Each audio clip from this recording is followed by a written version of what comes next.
Just from what I've done, it's been, amazing. I would never think in a million years that like the opportunities I've gotten, being, a professional fighter, being the heavyweight champion of the world, winning it multiple times, and, being sponsored, and just, opportunity, I would take it, of course, and whatever opportunity I get, I'm going to give it 110%. But it's just, all I care about is making sure my family's taken care of. My childhood, it was awesome, because where I lived, it was kind of like the Sandlot. All the kids lived there. So, I would wake up at 8 in the morning.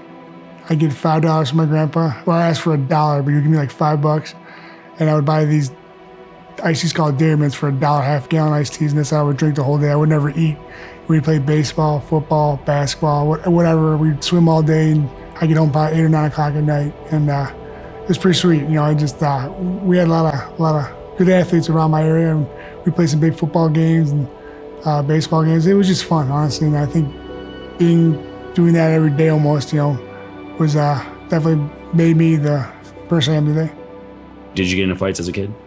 No, I hate fighting. I'm the type of guy I try to find a way to get out of it, or hey, it's okay, and I never forget, I was like 11 or 12 years old, and I was at the pool, the city pool, and I knew the guy too, I splashed one on his face, and he was so mad, dude.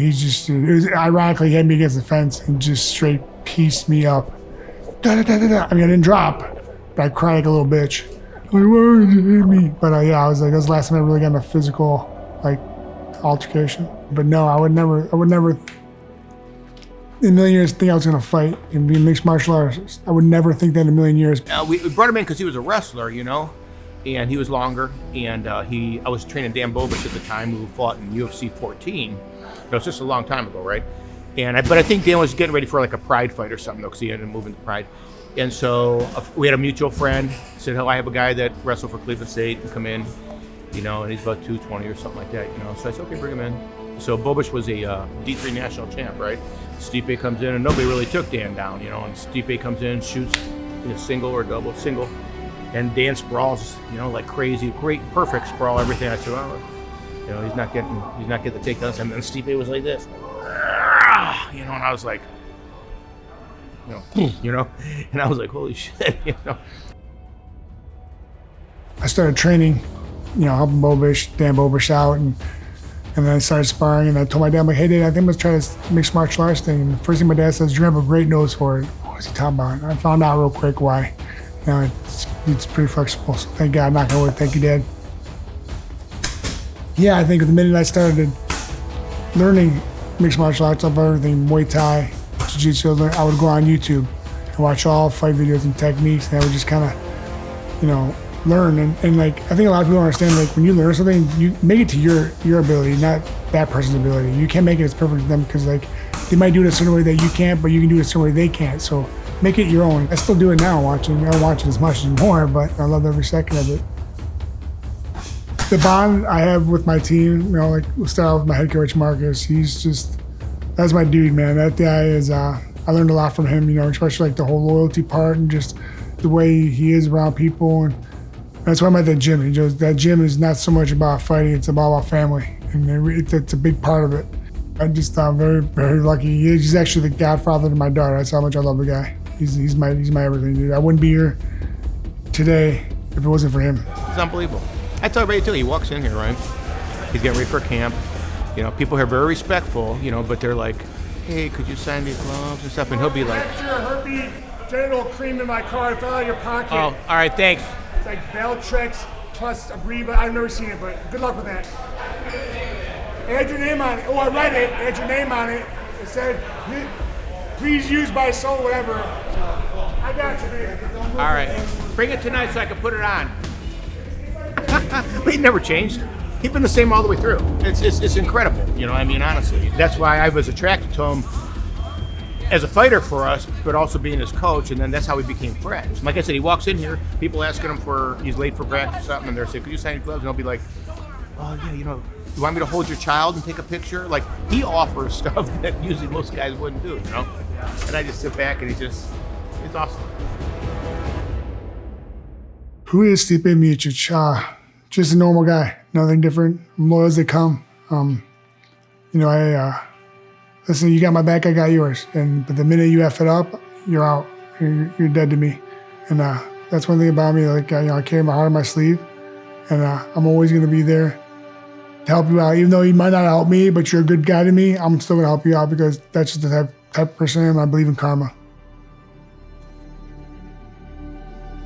I love what I do, and the reason I love what I do is because I never work a day in my life. I think a lot of people hate what they do, you know, and I've been very lucky to be surrounded by a lot of good people, and also I'm able to take care of my family, make sure that my daughter's taken care of, my future son will be, you know, especially my wife, who's been, you know, my rock. Being a fireman and a fighter, they go hand in hand. It's funny to say, but I think in every situation, if it's on a scene or if it's in the octagon, you gotta be calm, collective. You can't be going crazy, because you're gonna lose everything. You're not gonna be thinking straight. You're gonna do dumb stuff. Something might not go right, but you still have to be focused, knowing what you're doing and not being crazy about it and figuring it out. You know, just overall too, let's make a point here. Like, I think he hates losing more than he loves winning, if that makes sense. Yeah, I can't stand losing. Losing is what drives me because I never want to fail. But fortunately, you know, in life, you're gonna have failures, but I think it's what you learn from the failures to make yourself better. And it doesn't matter if it's tying your shoe, I'm gonna try to beat you tying my shoe. Like, I'm very competitive as they come. Yeah, so, you know, I lost to DC. I think it was July 7th, 2018. And, you know, I lost. You know, I got knocked out by a guy I shouldn't have got knocked out by. But listen, he's a gamer. He caught me with a shot I never saw. And, you know, I don't know. And so I literally lost the fight, did the press conference, got on a private jet and went home. And it was probably the longest 3.5 hours of my life.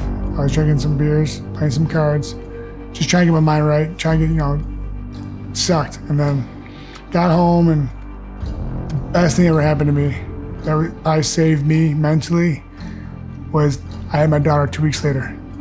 So I couldn't worry about the loss. I had to worry about her.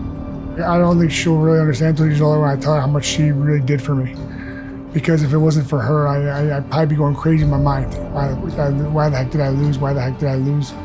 Yeah, and then, you know, going back to the gym and just had a new purpose, man. You know, and just wanted to show my daughter that sometimes life never goes your way, but it's how you get back up and get what's yours.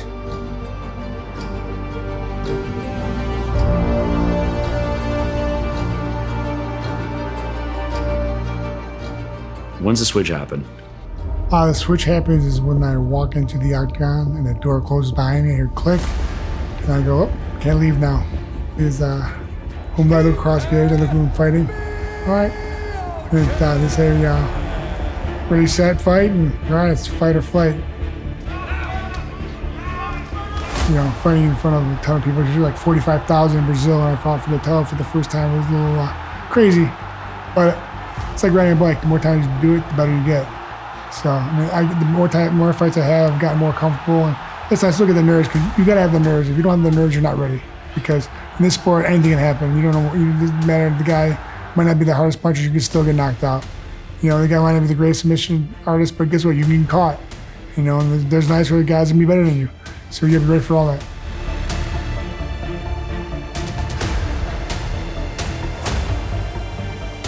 He's not this guy that has been in a million street fights and just is real mean, you know, but he's a fighter. You know, he's a great fighter. People see his demeanor and then they talk to him, but they don't realize how tough he is.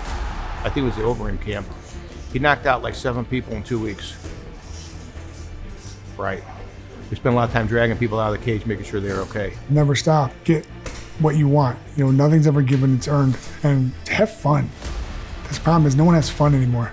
You're having fun and enjoy the process, and you never work a day in your life. If it's here, it's good. When you lunge head first, all the power goes out. If you're gonna unload, that's okay. You're out! You let me steal one? Let's go. Let's go, baby. Winning. I like winning. Winning is all I want to do. I hate losing.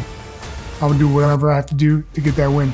I've been doing it for a while because I'm the best coaches in the world, best team in the world, best teammates, amazing family, my wife, my mom, my daughter.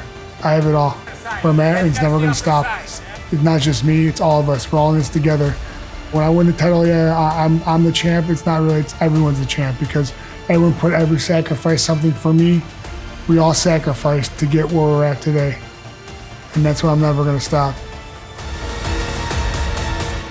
That was fun. That was good after a rough week. You know,